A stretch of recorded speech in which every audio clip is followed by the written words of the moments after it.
Bien-aimés de Dieu, la paix soit avec vous. Aujourd'hui, nous célébrons la fête de la Pentecôte, ce moment extraordinaire où l'Esprit Saint est descendu sur les apôtres et les a transformés, leur donnant le courage et la force de témoigner de la résurrection de Jésus au monde entier. Cet événement marquant, 50 jours après Pâques, n'est pas seulement une commémoration historique, mais une réalité vivante qui nous concerne directement ici et maintenant. La Pentecôte, connue également sous le nom de Shavuot dans l'Ancien Testament, est l'une des fêtes juives les plus importantes. C'est la fête des récoltes, mais également et surtout la fête du don de la Torah que le peuple d'Israël a reçu comme symbole de la révélation. Nous le lisons bien dans le livre de l'Exode, du Lévitique que du Deutéronome.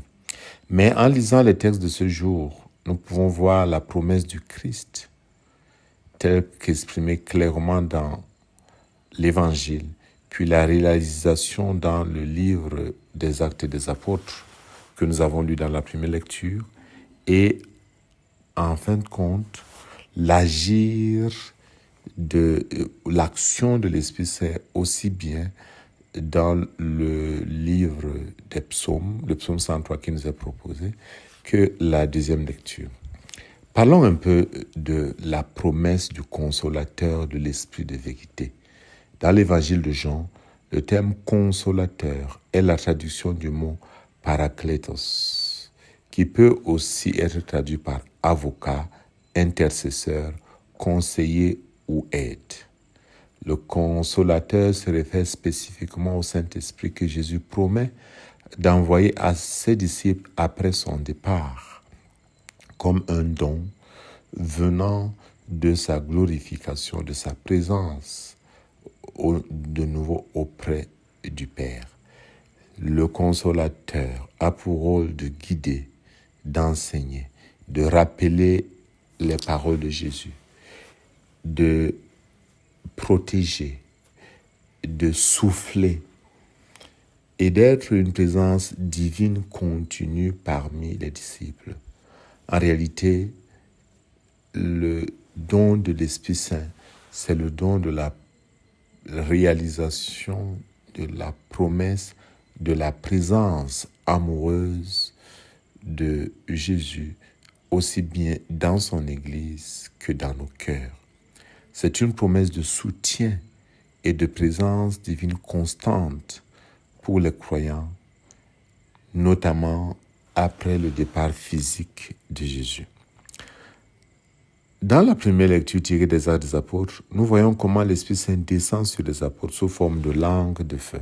Luc ici convoque 3 textes de l'Ancien Testament pour nous faire comprendre ce qui se passe.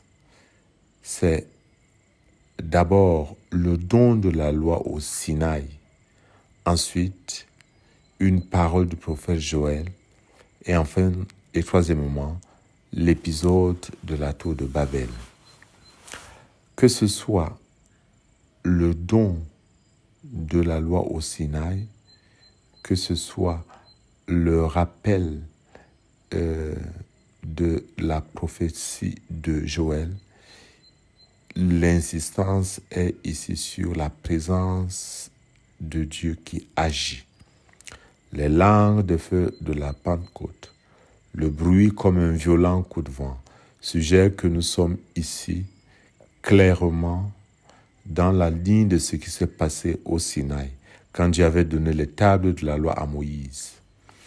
Mais Luc voudrait nous donner de comprendre que si au Sinaï, c'était des tables de la loi, désormais la loi de Dieu est écrite non plus sur des tables de pierre, mais sur des tables de chair, sur le cœur de l'homme.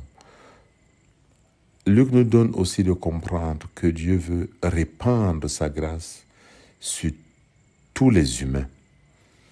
Nous avons une énumération de ceux qui se retrouvent ce jour-là d'une manière casuelle pour la fête de la Pentecôte juive. Le récit de la Pentecôte s'inscrit également dans la ligne de Babel. À Babel, l'humanité avait appris que la diversité était voulue par Dieu. À la Pentecôte, elle apprend l'unité dans la diversité. À Babel, c'était la piste de la pensée unique, le projet unique, la piste de l'uniformité. Avec la Pentecôte, nous apprenons que l'unité n'est pas dans l'uniformité. La véritable unité de l'amour ne peut se trouver que dans la diversité. Les langues de feu qui se posent sur les apôtres symbolisent la présence divine, la purification et la sanctification. Ces langues de feu symbolisent le pouvoir et le courage que les apôtres reçoivent et qui les transforment complètement. Nous voyons ces apôtres, notamment Pierre Peureux, qui ont un courage extrême pour proclamer la résurrection du Christ, pour être témoins. Ces langues de feu signifient également les dons spirituels, les charismata que l'Esprit répand dans son Église. Et ceci nous permet d'aborder l'action de l'Esprit Saint. Le psaume dit « Ô Seigneur, envoie ton Esprit qui renouvelle la face de la terre ». L'Esprit Saint n'est pas seulement de nos apôtres, c'est vraiment l'œuvre d'une nouvelle création. L'Esprit Saint renouvelle et sanctifie la création en rendant toutes choses nouvelles. Mais dans la deuxième lecture, nous avons notamment les fruits de l'Esprit Saint, dont Saint Paul parle, en les opposant, n'est-ce pas, aux fruits de la chair, mais avec une interpellation forte et claire, qui vient aussi bien au début qu'à la fin de la péricope qui nous est présentée, la lettre aux Galates. Frères, je vous le dis, marchez sous la conduite de l'Esprit Saint et vous ne risquerez pas de satisfaire les convoitises de la chair. Et à la fin, nous avons la même chose. Puisque l'Esprit nous fait vivre, marchons sous la conduite de l'Esprit Saint. Et Saint Paul présente les fruits de l'Esprit Saint qui s'opposent aux actions de la chair, c'est-à-dire de l'homme qui vit, n'est-ce pas, sous le modèle, non pas du Christ, mais d'Adam. Bien-aimés de Dieu, dans le credo, nous avons également une synthèse de l'œuvre de l'Esprit Saint. Il est Seigneur et mais il donne la vie. Il a parlé par les prophètes. Il est dominum et vivificantem, comme dit le pape Jean-Paul II dans sa lettre encyclique. Ce que l'Esprit fait donc, c'est d'abord, premièrement, une action de transformation et de sanctification aussi bien de l'Église que des individus. Et après, il accorde des dons charismatiques pour l'édification de la communauté. Cette transformation se fait par les dons des trois vertus théologales, maintenant qui peuvent fleurir en dons charismatiques. Les trois vertus théologales, rappelons-le, sont la foi, qui est la réponse positive à l'amour de Dieu, l'espérance qui nous permet de tenir dans le temps, la charité qui nous donne de nous laisser aimer par Dieu et d'aimer nos prochains. Et de cet amour du prochain, Dieu incorpore des charismes pour l'édification de la communauté. La joyeuse nouvelle de Pâques déborde de partout et pour tous. Les dons de l'Esprit sont répandus sur l'immensité du monde et y poursuivent l'œuvre de Dieu. Sans ta puissance divine, il n'est rien en aucun homme, rien qui ne soit perverti. Fais chanter la séquence.